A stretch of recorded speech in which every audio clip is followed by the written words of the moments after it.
Hi, I'm Camry Bratton, mom of 3 and children's book author. And I'm Marci, mom of 4 and children's book devotee. And this is Moms Love Kids Books. Today we're talking about penguins. My mother-in-law has chosen penguins as like her animal that she loves. She's been to Antarctica, and now she has like penguin figurines everywhere. We've been How it starts. Yeah, all it takes is one thing, and then all of a sudden it's like, you know, I think she had a decade where it was pigs was her thing, and she would receive them as gifts and things like that. And now penguins are absolutely part of our family zeitgeist. We've done penguins for Halloween. We've done penguin birthday cakes. And my book is 365 penguins, which is an apt description of the number of penguins that I see on, at least at my mother-in-law's house. This is a book that we got at the Friday Harbor ferry dock. We were like waiting for the ferry, and it was delayed, and I had just my kids I was just me with my kids, and they had like a little stack. It was kind of like a little free library, but most of it was like a really musty bin of books that had been there for a very long time. Free. That's great. We love free. And it smells like it had been there for a very long time. It's still, we've had this for probably 2 years now, and it still smells like it's been in a bin by the ocean for a while. But I love a big book. Yes. There's something so fun about a big, like, sturdy book. Yeah. Well, sturdy, you can tell that it's like seen some days, but it does feel like it's something that you can like put down the same way that you could put down an atlas. You know, you like lay it flat and you look at it. It's also this print style that I'm sure there's a technical name for it where it's just 2 colors, it's often orange and blue. And I think it's less expensive to print that way, but you don't see it very often. And it lends itself well to penguins, which are mostly black and white. So the premise of 365 penguins is a family opens the door on January 1st, and there's a penguin in a box with a note that says, "Feed me, take care of me." And they're like, what? And then the next day, another penguin comes, and the next day, and pretty soon they're just like buried in penguins. Once you've reached the point of no return, 1 penguin more or 1 penguin less each day doesn't make much difference anymore. You live penguin, you think penguin, you dream penguin, you become penguin. And it's this family trying to figure out how to, you know, they're stacking them up and feeding them fish and everything like that. And the spoiler at the end is that there is a conservation biologist, an uncle who like worked in Antarctica, and it's like the penguins need to be rehomed, but he can't import them. It feels like a real like, I guess, okay. But it feels really silly, and it's something that coming back to like the size of it, I like that it feels like a book of substance. Like often at bedtime, it's like I want to do a quick book, but my kids want like a heavy duty book. Story. And this feels like a heavy duty book, but it reads really fast. And it feels like the way that it's written, it feels like you're kind of in the chaos, the penguin chaos. You're in it. I also it looks like that a good book for kids to just look at. Like, words or not, there's enough going on in the pictures that there's like stuff to find that look at this little guy under the desk, or there's one that's nice in a children's book. Yeah, there's one that has blue feet who shows up on day, I think like 100. And so every day after that, you can be like, oh, where's Chili? Where's Chili? Chili's here, over here. And he's the one who gets to stay with the family in the end. Yeah. So here's cute. 365 Penguins by Jean-Luc Fromental and Joelle Jolivet. Okay. Jolivet. Very, very French. Very French. Okay. You know how the French love penguins. It's like a thing. Okay, my book is called The King Penguin by Vanessa, would you say Roeder? I would say Rader because it's my doctor's name. We're going to say Roeder.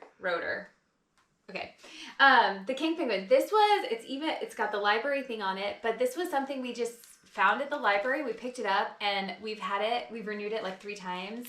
Probably gonna buy it. It's my favorite. We love it. It's one of those like real like true gems that you're like, this is such a great book. And so it's just a really fun story about a king penguin. And as you know, there are all these different names for penguins. There's a fairy penguin, Magellanic penguin, king penguin, macaroni penguin. And so macaroni penguins are my favorite because they look they're so cute. Ridiculous. They're got like the Einstein hair of penguins. But I mean, this guy with his eyebrows is pretty great too. Yeah, that's true. Snares. Well, the king penguin, because he's a king penguin, decides that he is the king. And so it's such a cute story about this king penguin who wants to be in charge. But there's also, it's fun to read because there's all this alliteration. So the first page it says, Percival Penguin was properly pampered, proudly pristine, and practically perfect. I love it. And so he decides he's the king, but not all of the penguins agree that just because he's a king penguin, should he be the Does king? not mean he's in charge. This sounds like an argument that I've had in my house. Oh, very relatable. If you have more than one child, it's like, okay. So eventually there's some discord and he has to go find some new subjects. And it does not go well. And then there's a fun story, there's a fun resolution at the end when he runs into an emperor penguin. Oh yeah, what's the wait, just because it's the emperor doesn't make you, just because you're an emperor penguin doesn't make you an emperor. There's a what's the hierarchy? Yes. If emperor meets a king and they're like, no, we're both in charge. Oh no, neither of us is in charge. Yes.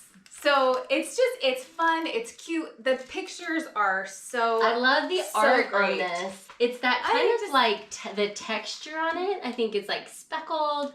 This feels like one that I could picture it on actual art paper. Yeah. You know, a lot of times I think, especially now, so much art is digital, that this feels like it was like hand painted, or like the texture feels really, really great. That, and I think there's like a cross between cute and fun. And sometimes you see like, yes. as an example, the How to Train Your Grandpa books or whatever, How to Babysit Your Grandma.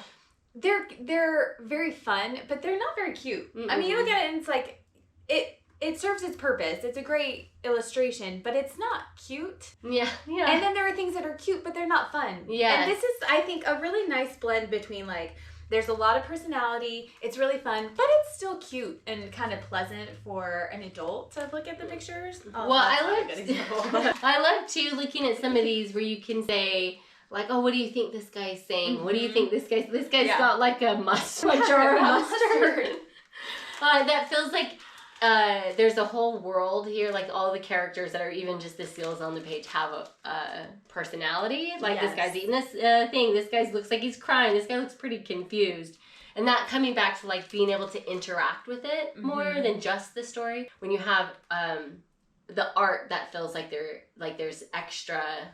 I don't know, it's just like, substance, more substance to it that if you're in that mood with your kid, that you can walk through and keep the story going. I think that's, going along with that, there are these like word bubbles that sometimes when you're reading a book, you're like, is this part of the story? Do I read this out loud?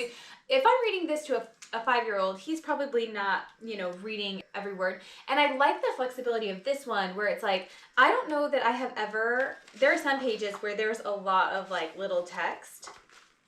And sometimes we're in a hurry and I don't read any of it. And then sometimes it's like, we've got all kinds of time. We're going to sit through and go. Mm-hmm. And I like the flexibility of that. It's not required. But it's not required for the story, but it's there and it's fun. And a lot of times it's more interesting to me because it's got this kind of humor. Yeah, absolutely. So, The King Penguin by Vanessa Roeder, and she is also the illustrator. So I'd love to see more from her. I really love this one. And 365 Penguins by our favorite French penguin aficionados, Jean-Luc Fromental and Joelle Jolivet.